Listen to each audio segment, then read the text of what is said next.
The last of the afternoon light bled out of the sky, staining the clouds a bruised purple. I sat on a bench that felt colder than the November air, the wood hard against my bones. In my hand, I held the remnants of a bouquet, wild daisies and asters I'd picked myself, their stems now limp and broken, the petals curling in on themselves like tiny, defeated fists. They were a perfect mirror for the hope I'd carried with me on the train into this small, windswept town. A hope that had been dismantled in a single, brutal text message. The train station was empty now. The 6:15 to the city had sighed its way out of the station an hour ago, taking with it the last of the day's travelers and my only clear path away from this place. I had $27 in my pocket and a phone with a cracked screen and a dying battery. The person I had come here for, the one who'd promised a new start and a spare room, was no longer answering my calls. The flowers, meant as a simple thank you, now felt like a joke at my own expense. A truck pulled up to the curb, its engine a low, rumbling growl that seemed to vibrate through the soles of my worn-out boots. It was an older model, a Ford, immaculately kept, the color of a dark forest green. It didn't belong to the usual rush of commuters. It had a weight to it, a sense of permanence. The driver's side door opened, and a man stepped out. Even in the dim light, he was unmistakable. Marcus Thorne. Everyone in town knew of him, or at least knew his name. He owned the vast expanse of land that bordered the north side of town, a ranch that was more like a small kingdom. He was a quiet man, rarely seen at town events, but his presence was felt in the jobs he provided and the silent support he gave to local businesses. He was older, maybe late 40s, with lines etched around his eyes that spoke of sun and thought, not of stress. He wore a dark canvas jacket, jeans, and a hat that shadowed his face. He moved with a deliberate, unhurried grace, walking over to the freight office to sign for a parcel. I tried to make myself smaller on the bench, to become just another shadow. I didn't want pity. I didn't want anyone to see the mess I was in, symbolized by the sad, crushed flowers in my hand. He finished his business, turned, and his eyes landed on me. I expected him to just nod, the way people do when they acknowledge a stranger, and then get back in his truck. But he didn't. He paused, his gaze steady and assessing. It wasn't a judgmental look. It was something quieter, more curious. It lingered on my face, then dropped to the broken bouquet in my hands. I saw a flicker of something in his expression, understanding, maybe. Or maybe I was just projecting my own desperate need for it.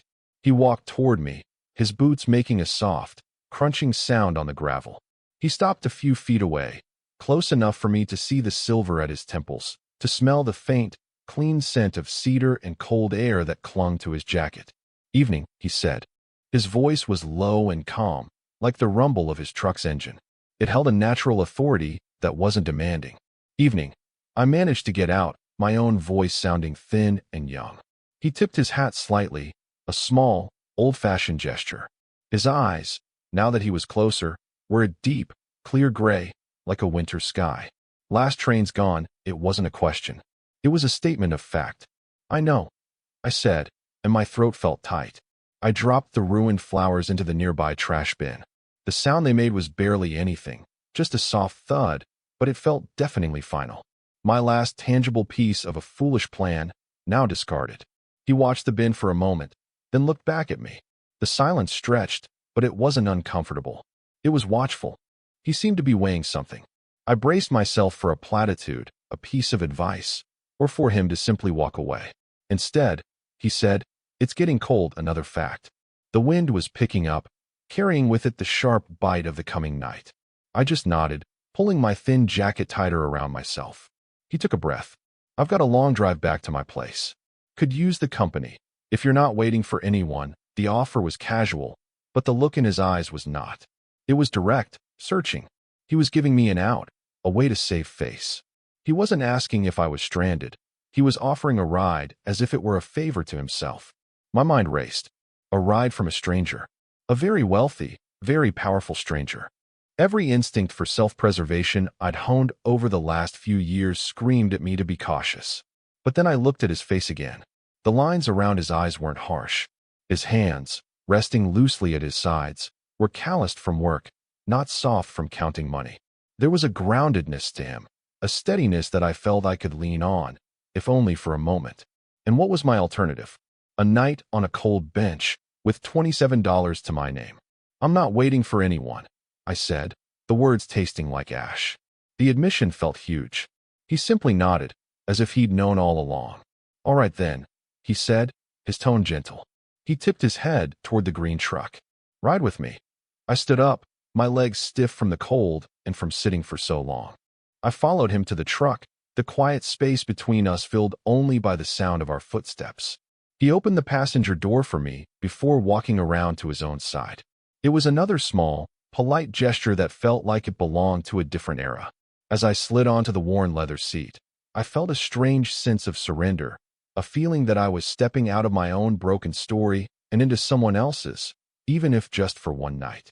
The door closed with a solid, reassuring thud, shutting out the wind and the encroaching darkness. The inside of the truck smelled like leather and hay and something faintly metallic, like clean tools. It was a practical space, tidy but not sterile. A pair of worn leather gloves sat on the dashboard, and a thermos was wedged in the console between the seats. Nothing was for show. Everything had a purpose. Marcus Thorne started the engine, and the quiet rumble filled the cab. He turned on the heat, and a blast of warm air washed over me, making me realize just how deeply the cold had settled into my bones. We drove in silence for the first few miles, leaving the small constellation of town lights behind us. The road stretched out into the darkness, a ribbon of asphalt cutting through rolling hills that were just vague, hulking shapes against the night sky. The headlights carved a tunnel through the black, and I watched the fence posts tick by, one after another, hypnotic and steady. I was intensely aware of him beside me. He drove with a relaxed, easy confidence, one hand on the wheel, his shoulders settled. He didn't fidget or drum his fingers. He just occupied his space with a quiet certainty that I found myself envying. I was a collection of frayed nerves and shattered plans. He was as solid as the land we were driving through. Leo, isn't it? He asked, his voice cutting through the hum of the engine without startling me. I turned to look at him, surprised he knew my name. Yes. How did you? You helped Sarah at the diner a few weeks back when she was short-staffed, he said, his eyes still on the road. I was in one of the back booths. You're a hard worker. I remembered that weekend. A frantic, exhausting 2 days of bussing tables and washing dishes for some quick cash. I hadn't even noticed him there. The fact that he had, and that he remembered my name, sent a strange warmth through my chest. It was the feeling of being seen, truly seen, when I had felt utterly invisible, just trying to make ends meet. I mumbled, looking down at my hands. Nothing wrong with that, he said. He didn't press for more information, didn't ask why I was at the station or where I was supposed to go. He just let the silence settle again, a comfortable quiet this time, not a tense one. He had given me a piece of information, he had observed me, and he had approved of what he saw. It felt like a foundation, however small, was being laid between us. The miles passed. I watched his hands on the steering wheel. They were large and capable, the knuckles slightly swollen, the nails clean but short. They were the hands of a man who worked, who built and fixed things. I found myself thinking about my own hands, which felt flimsy and useless in comparison, good only for picking flowers that were destined to be thrown away. Finally, he slowed the truck and turned off the main road onto a long gravel driveway. A simple wooden sign was illuminated for a moment in the headlights. Thorne Ranch, the name was carved into the wood, plain and unadorned. We drove for another half-mile, the truck bumping gently over the gravel, until a house came into view. It wasn't a mansion, not the ostentatious display of wealth I might have imagined. It was a long, low ranch house, built of dark wood and native stone, with a deep porch running the length of it. Lights were on in a few of the windows, casting a warm, golden glow that seemed to push back against the vast, empty darkness of the surrounding land. It looked less like a statement and more like a shelter. It looked like a home. He parked the truck near a large barn and killed the engine. The sudden silence was immense, broken only by the whisper of the wind through the tall, dry grass. For a moment, neither of us moved. I felt a knot of anxiety tighten in my stomach. What now? What was I doing here? Come on inside, he said, as if sensing my hesitation. I'll make some coffee. We can figure things out in the morning. The phrase figure things out should have terrified me. It contained all of my failures, all of my uncertainty. But coming from him, in his calm, steady voice, it sounded like a promise. Not a promise to fix everything, but a promise that I wouldn't have to face it alone, at least not tonight. I followed him up the stone steps and onto the porch. He unlocked the heavy wooden door and pushed it open, holding it for me to enter. The air inside was warm and smelled of wood smoke and coffee. The main room was spacious and open, with a high, beamed ceiling and a large stone fireplace where the embers of a fire still glowed faintly. The furniture was made of solid wood and worn leather, comfortable and well-used. Bookshelves lined one wall, filled to overflowing. It was a man's space, but it was not stark or cold. It was lived in. It was real. "Have a seat," he said, gesturing to one of the large armchairs near the fireplace. "I'll get that coffee." I sat down, the leather sighing under my weight. I watched him move into the kitchen, his steps sure and familiar. He didn't turn on the harsh overhead light, instead flicking on a small lamp over the counter that cast a soft glow. He moved with an economy of motion that I was beginning to recognize as his signature. No wasted steps, no hesitation. He filled a kettle, spooned coffee grounds into a French press, and set out 2 heavy ceramic mugs. While the water heated, he walked back to the fireplace and added a log to the embers, stoking them gently until small flames began to lick at the new wood.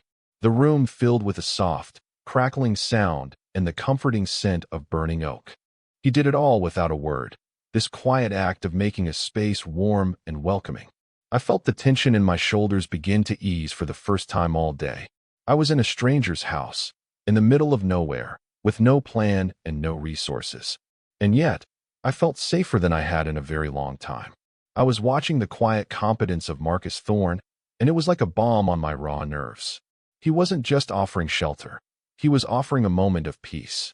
He brought the coffee over on a small wooden tray and set it on the table between us. He poured 2 mugs, the dark, fragrant liquid steaming in the cool air of the room. He handed one to me, his fingers brushing against mine for a fraction of a second. His skin was warm and rough, and the brief contact sent a jolt through me that had nothing to do with the cold. "Thank you," I said, my voice barely a whisper. He just nodded, taking a seat in the opposite armchair.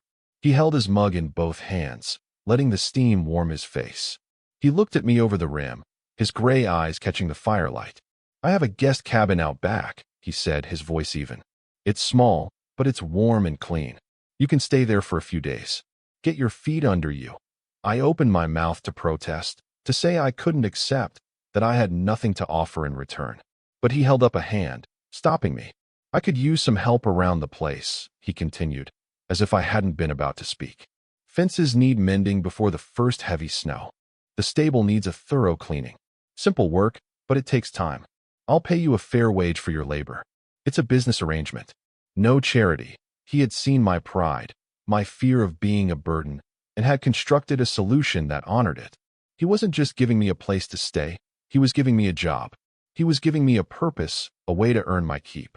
He was restoring a piece of the dignity I felt I had lost at that train station. A business arrangement. The words were a shield for both of us. They created a safe, defined space.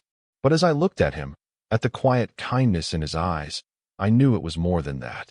This was an act of grace, carefully disguised as a transaction. I took a slow sip of the coffee. It was strong and hot, and it burned a welcome path down to my stomach. I looked at the fire, at the sturdy, peaceful room, and then back at the man who had brought me here. "Okay," I said, the word feeling small but incredibly heavy. "Okay. Thank you, Mr. Thorne." A small smile touched the corners of his mouth. "Marcus," he corrected gently. "My name is Marcus." The guest cabin was exactly as he described it. Small, warm, and clean. It was a single room with a comfortable-looking bed, a small table and 2 chairs, a kitchenette, and a compact bathroom.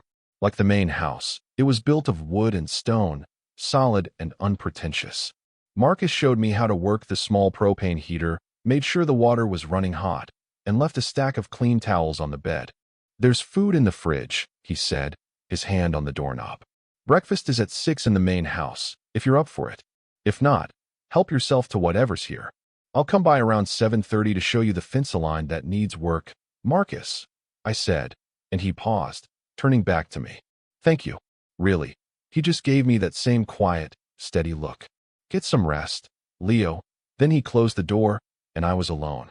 I stood in the middle of the small room, listening to his footsteps fade as he walked back to the house. The silence that descended was different from the one at the station.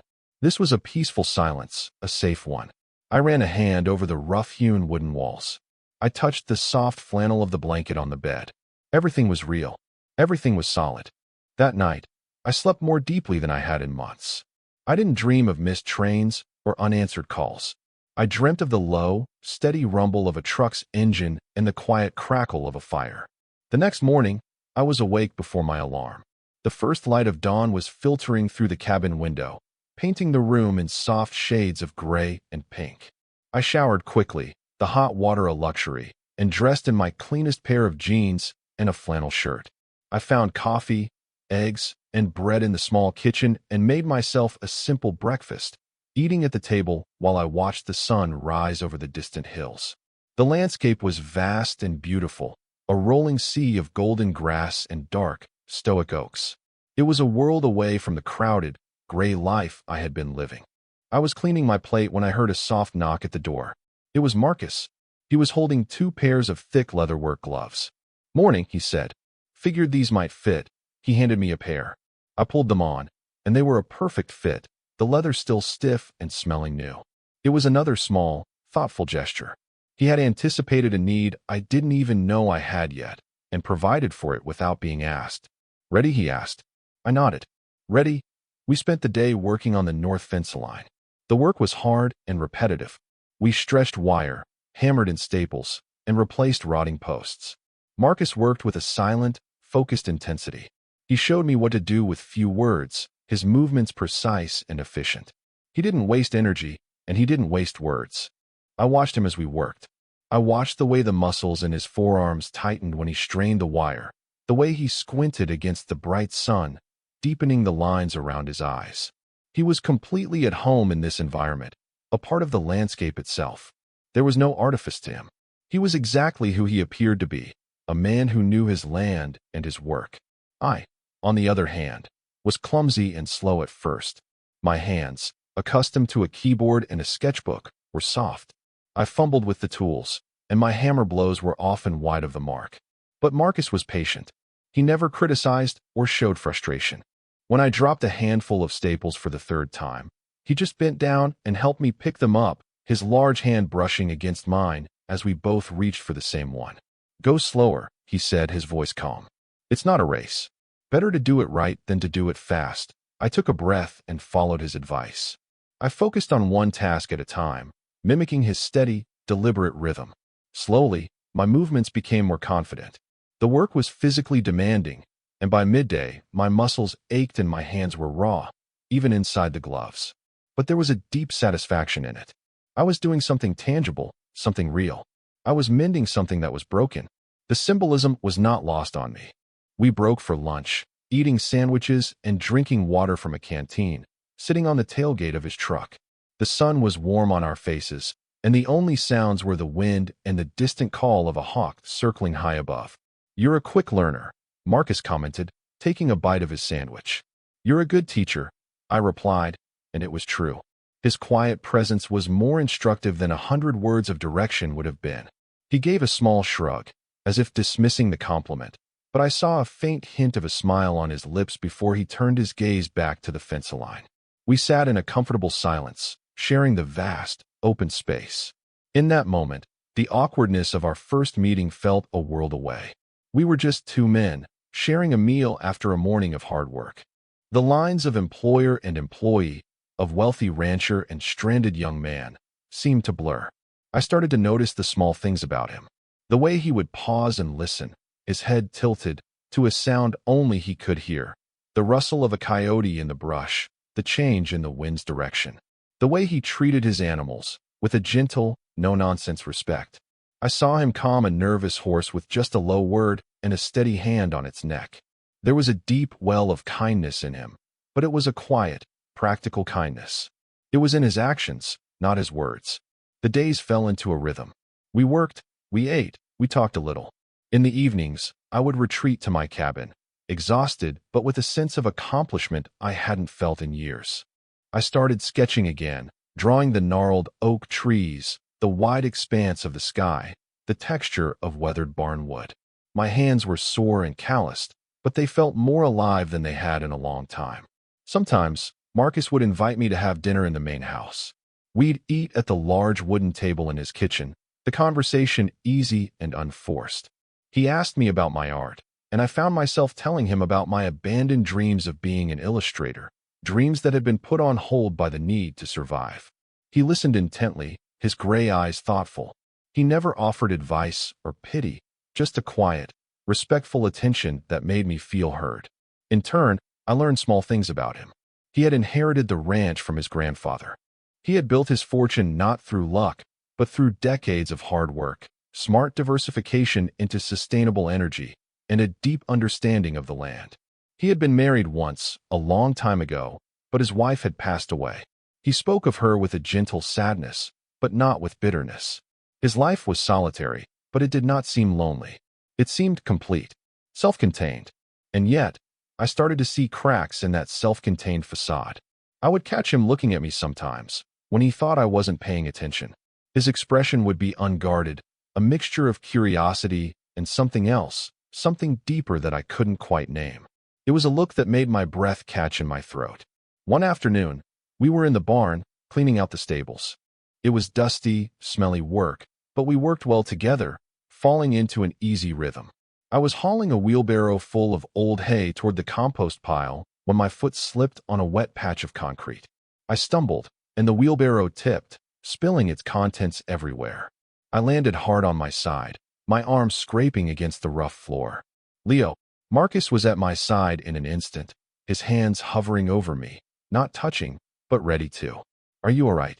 There was a raw edge of concern in his voice that I had never heard before. I'm fine, I said, wincing as I pushed myself up. My arm was bleeding from a long, shallow scrape. Just clumsy, let me see, he said, his voice firm. He gently took my arm, his thumb brushing against my wrist. His touch was warm and steady, and it sent a shockwave up my arm. He examined the scrape, his brow furrowed in concentration. It's not deep, but it needs to be cleaned. Come on. He led me out of the barn and over to a water trough, his hand still resting lightly on my elbow. The gesture felt protective, proprietary almost. He turned on the spigot and carefully washed the dirt and grime from the wound, his touch surprisingly gentle. I stood there, my heart hammering against my ribs, intensely aware of his closeness, of the clean, earthy scent of him, of the strength in the hand that held my arm. He dried it with a clean handkerchief from his pocket and then looked up at me. We were standing very close, so close I could see the flecks of silver and green in his gray eyes. The professional distance we had maintained, the careful boundary of employer and employee, seemed to dissolve in that moment. The air between us grew thick with unspoken things. I could feel the weight of his gaze, a physical pressure. It felt like he was seeing straight through me, down to the lonely, yearning core of me.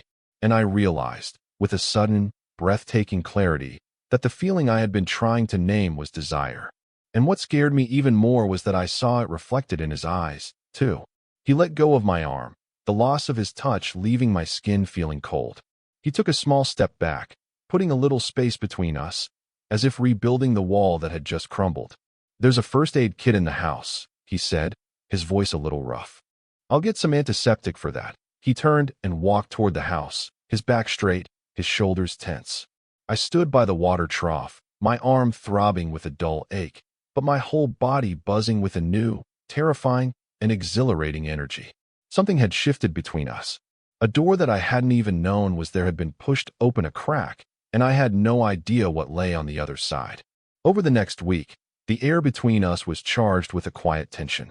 The easy companionship we developed was still there, but it was overlaid with a new awareness, a new caution. We were both acutely conscious of the space between us, of the accidental brush of hands, of glances that lingered a fraction of a second too long. The unspoken thing that had surfaced in the barn was now a constant, silent presence in every interaction. I found myself analyzing his every move, his every word, searching for meaning. When he handed me a cup of coffee, did his fingers linger on the mug? When he stood next to me to inspect a section of fence, was he standing closer than necessary? His expression was as placid as ever, his demeanor as steady, but I thought I could detect a new watchfulness in his eyes when he looked at me. It was as if he, too, was navigating this new, uncharted territory with extreme care. My own feelings were a tangled mess of hope and fear. I was drawn to his strength, his quiet kindness, his integrity. I had never met anyone like him. The age difference between us, the vast gulf of wealth and experience, felt both like an insurmountable barrier and, strangely, a source of safety. He was not a boy, full of games and uncertainty. He was a man, grounded and sure of himself. There was a safety in that. But there was also a terrifying power imbalance that I couldn't ignore. I was his employee. I was living on his land, dependent on his goodwill. Was this attraction real, or was it just gratitude? Was I falling for the man, or for the sanctuary he represented? The questions haunted me, making me second-guess my own heart. I became more reserved, pulling back slightly, afraid of what might happen if I let my guard down completely. One evening, he asked me to stay for dinner again. I almost declined, my anxiety whispering at me to retreat to the safety of my cabin. But the thought of the long, lonely evening was worse. I accepted. He cooked a simple meal of grilled steak and roasted vegetables. We ate at the kitchen table, the silence stretching between us, different from the comfortable quiet of before. It was a silence filled with questions. Finally, he put down his fork and looked at me directly. "Leo," he said, his voice low, "are you all right? You've been quiet the last few days." The directness of the question caught me off guard. I could lie, make up an excuse. But looking into his steady, patient gaze, I felt that a lie would be a profound disrespect to the honesty he had shown me. "I'm just thinking," I said, which was true, if incomplete. "About what?" he pressed gently. I took a breath, my heart starting to beat a little faster. Here it is, the moment of truth. I can either retreat or step forward. "About this," I said, gesturing vaguely at the space between us. "About me being here. About the work." He leaned back in his chair, his eyes never leaving my face. He seemed to understand what I wasn't saying. "Is the arrangement not working for you? If you want to leave, I'll drive you to the city myself. And I'll pay you for the work you've done." Of course, he was offering me an out again. A clean, easy exit. No strings, no obligation. Part of me, the scared part, wanted to take it. To run before I could get in any deeper, before I could get hurt. But the other part of me, the part that had felt more alive in the past few weeks than it had in years, knew that leaving would be a different kind of hurt. I shake my head slowly. "No, that's not it. I don't want to leave." The words come out stronger, more certain than I expected. The admission hangs in the air. I don't want to leave. A flicker of something, relief, crosses his face before his calm expression settles back into place. "Then what is it?" I look down at my plate, tracing the pattern with my fork. "I'm grateful, Marcus. For everything. For the job, for the cabin, for not leaving me at that train station. But I don't want you to feel obligated. I don't want to be a project. Or an act of charity." He was silent for a long moment. I risked a glance up at him. He was studying me with that intense, thoughtful expression I was coming to know so well. "Is that what you think this is?" he asked, his voice very soft. "Charity. I don't know what it is," I confessed, my voice cracking slightly. "That's the problem." He pushed his chair back and stood up. He walked to the counter and leaned against it, crossing his arms over his chest. He looked at the fire in the hearth for a moment before turning his gaze back to me. "When my wife, Eleanor, passed away," he began, his voice quiet and reflective, "this house got very quiet. The land was still here, the work was still here. But the silence was loud. I got used to it. I thought I preferred it. For a long time, I did." He paused, and I held my breath, not daring to interrupt this rare moment of personal revelation. "Having you here," he continued, his eyes meeting mine across the room. "The house is not so quiet anymore. I hear you in the mornings, moving around in the cabin. I hear your pencil scratching on paper in the evenings. I hear your questions when we're working. It's a good sound." My heart felt like it was going to beat its way out of my chest. This was more than I had ever expected him to say. He was admitting to a loneliness I had only suspected. He was telling me that my presence here meant something to him, beyond the work I was doing.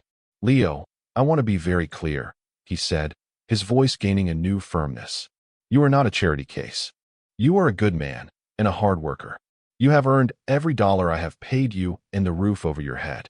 What is happening between us? It has nothing to do with that. He hesitated, searching for the right words. I am aware of my position, of my age, of my wealth. The last thing I would ever want is for you to feel pressured or like you owe me anything. He was laying it all out, acknowledging the power imbalance that had worried me so much. He was naming it, bringing it out into the light, and in doing so, he was disarming it. He was giving the power back to me. So, he finished, his gaze direct and unwavering. I will not push. I will not presume. The next step, if there is one, has to be yours. You have to be the one to decide what you want this to be. He had opened the door and was now waiting, patiently, for me to decide whether or not to walk through it. My fear was still there, a cold knot in my stomach. But it was overshadowed by a powerful wave of emotion, gratitude for his honesty, admiration for his integrity, and a deep, undeniable affection for this quiet, steady man. I stand up from the table. My legs feel a little shaky. I walk over to where he is standing by the counter. I stop a few feet away from him, in that charged space that has defined our interactions for the past week. What if I don't know what I want? I ask, my voice barely a whisper. A ghost of a smile touches his lips. Then we stay right here, he says. Until you do. The unspoken understanding from that night in the kitchen settled between us, changing the dynamic once more. The tension didn't disappear, but it transformed. It was no longer a taut wire of anxiety and uncertainty. It became a low, simmering hum of anticipation. He had laid his cards on the table, had acknowledged the complexities of our situation, and had placed the power of choice squarely in my hands. It was a profound act of respect, and it did more to ease my fears than anything else could have. Our daily routine continued. We mended fences, we cared for the animals, we worked side by side under the vast, open sky. But now, when our hands brushed, the contact lingered. When our eyes met across the length of a barn, the look held a new depth, a shared secret. We were circling each other, moving in a slow, deliberate dance, each waiting for the other's signal. I found myself opening up to him in small ways. I showed him my sketchbook, something I rarely did with anyone. He looked through the pages slowly, his expression serious and focused. He paused on a detailed drawing I had done of one of his horses, a magnificent but temperamental stallion named Onyx. You see him, he said, his voice quiet with something that sounded like wonder. You haven't just drawn what he looks like. You've drawn who he is. His pride, his fire. His words were a balm to a part of my soul I had thought long dead. He saw me not just as a worker, not just as a young man in need of help, but as an artist. He saw my talent, and he valued it. A few days later, the first real snow of the season was forecast. A heavy storm was blowing in, promising to dump over a foot of snow and bring with it dangerously low temperatures. The day before the storm hit was a flurry of activity. We worked from dawn until dusk, securing the barns, checking on the herd in the far pastures, and making sure the generators were fueled and ready. The work was frantic but focused. We moved as a team, anticipating each other's needs, a wordless communication flowing between us. As the last of the daylight faded, the wind began to howl, and the first hard pellets of snow started to drive down. We herded the last of the horses into the main stable, their breath pluming in the frigid air. We stood for a moment in the stable's doorway, watching the world outside disappear into a swirling vortex of white. The wind shrieked around the corners of the barn, and the temperature was dropping fast. That's it, Marcus said, his voice raised to be heard over the storm. We're buttoned up for the night. He looked over at my small cabin, barely visible through the driving snow. The power will likely go out. The heater in your cabin is propane, so it'll keep working, but it's going to get isolated out there. He paused, then met my eyes. His face was serious, etched with concern. I'd feel better if you stayed in the main house tonight. There's a spare bedroom. Just until the storm passes. It was a practical suggestion, a logical precaution.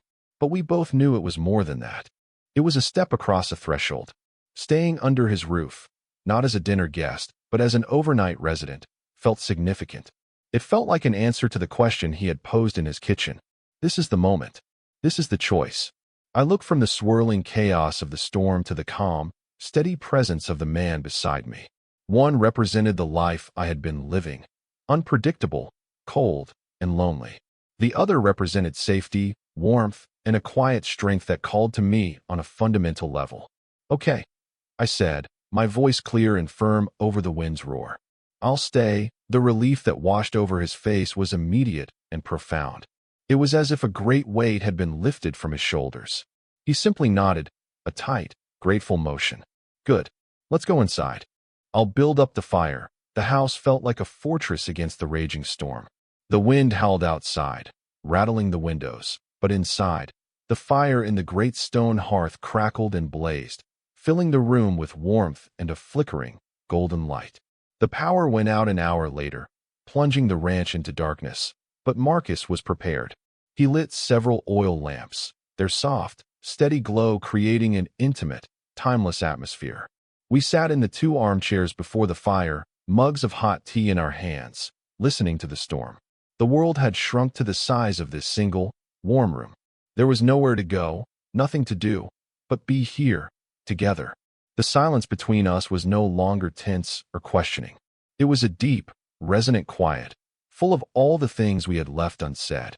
I could feel the invisible thread that had been spinning between us for weeks pulling taut. I put my mug down on the hearth. My hands were trembling slightly. I felt him watching me, his gaze intense in the firelight. I knew, with a certainty that settled deep in my gut, that this was it. The time for circling was over. "Marcus," I said, my voice soft but clear in the quiet room. "Leo," he answered, his own voice a low rumble. I turned in my chair to face him fully. I looked at his hands, resting on the arms of his chair, strong and capable. I looked at his face, at the lines of experience and kindness etched there. I looked into his eyes, which were dark pools in the dim light, reflecting the dancing flames. "I know what I want," I said. He didn't speak. He just waited, his stillness a testament to the patience he had shown me from the very beginning. He was giving me the space to say the words, to own the decision. I took a shaky breath. "I don't want to just work for you. And I don't want to be your friend." My heart was hammering against my ribs so hard I was sure he could hear it. "I want more." The words hung in the air between us, small and fragile against the fury of the storm outside.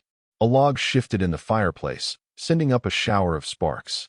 He leaned forward, his elbows on his knees, his gaze never leaving mine. The firelight carved shadows and highlights across his face, making him look like something carved from stone and warmth. "Are you sure, Leo?" he asked, his voice rough with emotion. "You need to be very sure. I've never been more sure of anything in my life," I said, and the truth of the words resonated through my entire being. All my fear, all my anxiety about our differences, it all faded away, burned off by the simple, powerful truth of my feelings for this man. He let out a long, slow breath, a sound of profound relief. He reached out, his hand covering mine where it rested on the arm of my chair. His touch was warm and firm, a solid anchor in the storm, both outside and within me. His thumb stroked gently over my knuckles. "I've wanted more since the day I saw you at that train station," he confessed, his voice thick. "But I couldn't. I wouldn't ask for it. It had to be your choice." A wave of emotion so strong it almost buckled me washed over me. The relief was staggering. He felt it too. He had felt it all along. He stood up, pulling me gently to my feet by my hand. We stood before the fire, bathed in its warm light, our hands still clasped between us. He was so much taller than me, and I had to tilt my head back to look up at him. He lifted his other hand and gently cupped my jaw, his calloused thumb stroking my cheek. His eyes searched mine, asking a final, silent question. I gave him the answer with a small, trembling nod. He lowered his head slowly, giving me every opportunity to pull away. I didn't. I leaned into his touch, rising on my toes to meet him. His lips met mine. The kiss was not frantic or desperate. It was slow and deep and sure. It was a kiss that felt like coming home. It tasted of tea and wood smoke and a longing that had been held in check for weeks. His lips were soft but firm, moving against mine with a tenderness that made my knees feel weak. I wrapped my arms around his neck, pulling myself closer, and he responded by sliding his arms around my waist, gathering me against his solid, warm body. It was a kiss of recognition, of acceptance. It was the end of a long, quiet conversation and the beginning of a new one. In that single, perfect moment, all the barriers between us, age, wealth, experience, crumbled into dust. We were not a rancher and his hired hand. We were just two men, finding a harbor in each other while a storm raged outside. When we finally broke apart, we were both breathless. He rested his forehead against mine, his eyes closed. I could feel the steady, strong beat of his heart against my chest. "Leo," he whispered, his breath warm against my skin. The way he said my name was a prayer, a statement, a promise. I laced my fingers together behind his neck, my hands tangling in the soft hair at his nape. I felt a sense of rightness, a profound and settling peace that I had never known before. All the broken pieces of my life, the crushed flowers and missed trains and failed plans, had somehow led me here, to this man, to this moment. "Marcus," I whispered back, testing his name on my lips in this new context. It felt right. It felt like mine to say. He opened his eyes, and the look he gave me was one of such raw, unguarded affection that it took my breath away. There was no more caution, no more distance. There was only an open, honest vulnerability that mirrored my own. We didn't say anything else. There was nothing more that needed to be said. He took my hand again, his fingers lacing with mine, and led me from the fireside, through the quiet, lamplit house, and up the stairs. The morning after the storm was preternaturally bright and still. The world was blanketed in a thick, pristine layer of snow, the sky a piercing, cloudless blue. Sunlight streamed through the bedroom window, making the dust motes dance in the air. I woke up slowly, wrapped in the warmth of heavy blankets and the even warmer presence of Marcus sleeping beside me. I lay there for a long time, just watching him. In sleep, his face was relaxed, the lines of concentration and worry smoothed away. He looked peaceful. One of his arms was draped protectively over my waist, his hand resting on my hip. His breathing was a deep, steady rhythm that I felt in my own chest. It was the most profoundly safe I had ever felt. But as the world outside woke up, so did my anxieties. A small, cold knot of unease began to form in my stomach. Last night, in the magic, fire-lit bubble of the storm, everything had seemed so simple, so right. But now, in the clear, sharp light of day, the complexities of our situation came rushing back. What did this mean? Where did we go from here? I was still his employee. I was still living in his cabin, a dependent. The power imbalance that had felt so insignificant last night now loomed large in my mind. I was terrified that this beautiful, fragile new thing between us would be crushed under the weight of its own practicalities. I was afraid that he would wake up and regret it, that he would see me as a foolish, young complication. I must have stirred, because his breathing changed. His eyes opened, and for a moment, they were unfocused. Then they found me, and a slow, warm smile spread across his face. It was a smile of pure, uncomplicated pleasure, and it melted a little of the icy fear in my gut. "Morning," he murmured, his voice thick with sleep. "Morning," I whispered back. He tightened his arm around me, pulling me closer until my head was tucked under his chin. He pressed a soft kiss to the top of my head. "Did you sleep well?" "Yes," I said, and it was the truth. But the anxiety was still there, a nervous tremor under my skin. He must have felt it, because he shifted, propping himself up on one elbow to look down at me. His expression grew serious, his perceptive eyes searching my face. "What's wrong?" I hesitated, not wanting to spoil the perfect peace of the morning. But I knew that if we didn't address this now, it would fester. I owed him the same honesty he had shown me. I'm not sure what happens now," I admitted, my voice small. "Last night was perfect, but today is a new day. I'm still the guy you hired to mend fences. I still live in your guest cabin." He listened patiently, his gaze never wavering. When I finished, he was silent for a moment, a thoughtful frown on his face. I held my breath, bracing myself for his response. "You're right," he said finally, and my heart sank. But then he continued. "The context is complicated. And if we're going to do this, if we're going to make this real, we have to be smart about it. We have to be deliberate." He sat up, leaning against the headboard, and pulled the blanket up over my shoulders. "Leo, I don't want you to be my employee. Not anymore. The power dynamic is not right for what this is." He paused, gathering his thoughts. "I have a proposition for you. It's a real one, and it's one you are completely free to refuse. The old office in the main barn has been sitting empty for years. It's a good space. It's heated, has good light. I was thinking of converting it into a studio. For an artist, my breath caught in my throat. I would like to commission you, he went on, his voice steady and businesslike, but his eyes full of warmth. I want you to document this ranch. The seasons, the animals, the land. A year-long project. I'll pay you a proper artist stipend, a salary, deposited into your own bank account. You'll have a contract. You won't be working for me. You'll be working for the ranch as an independent contractor. Your time will be your own. Your art will be your own. He was offering me a new role, a new identity here. Not a hired hand, but an artist in residence. He was using his resources not to control me, but to empower me.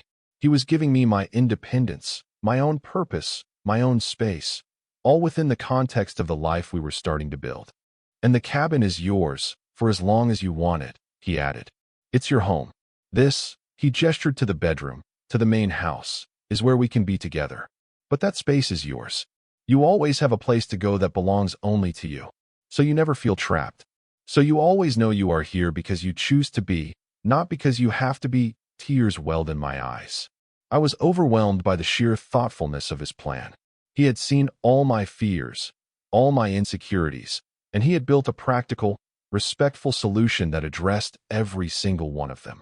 He wasn't just offering me his heart. He was offering me his respect.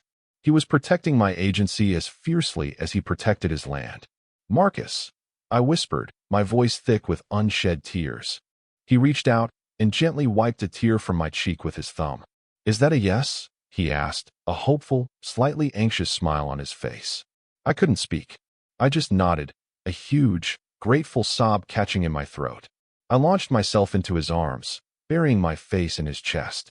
He held me tightly, his hand stroking my hair, his body is solid, reassuring presence around me. It's going to be okay, Leo, he murmured into my hair. We'll figure it out. Together, and in that moment, I believed him. The cold knot of fear in my stomach finally, completely, dissolved, replaced by a steady, glowing warmth.